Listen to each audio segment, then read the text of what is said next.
Start from scratch. We've got the pie. Okay, first you have the pie filling, then you make the crust, and you divide it in half, and you have a floured board. I don't have the flour on here, but I actually have a towel with flour on it. And then I have a rolling pin that you have that's cold, and usually you flour that, but I'm not sure about cold rolling pins because you don't have to flour them if it's a marble one. You roll it out about that much farther than the plate, and you're going to have a circle about this big.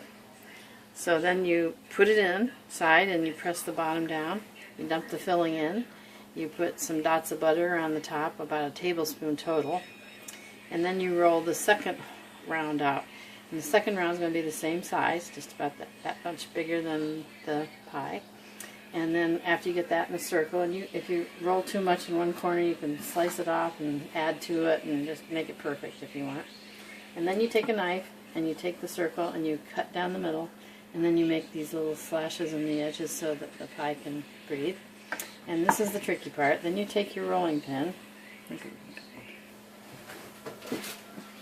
and you put the you have the crust down here, okay? And you bring the crust over the top like this and kind of hold it, and then you have the pie. Wait a minute. What crust? Do you have the thing crust rolled out as a long circle? It's a big circle, and you take one corner of it and roll it over there and kind of hold it. And you mean it's rolled out like a tube? No, it's rolled out in a circle. Okay. You put this on it to support it, and then you take a piece of it and you roll it over the top and you kind of hold on to it, and then you can lift the whole circle up and lay it over on top of the pie.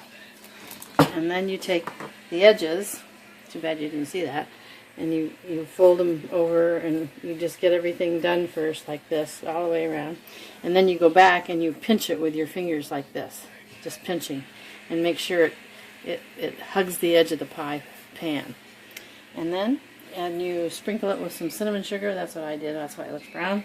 And you put it in a 400-degree oven, and you just watch it. And when it starts to bubble and it gets brown on the edges, you're done. Ta-da! Ta-da!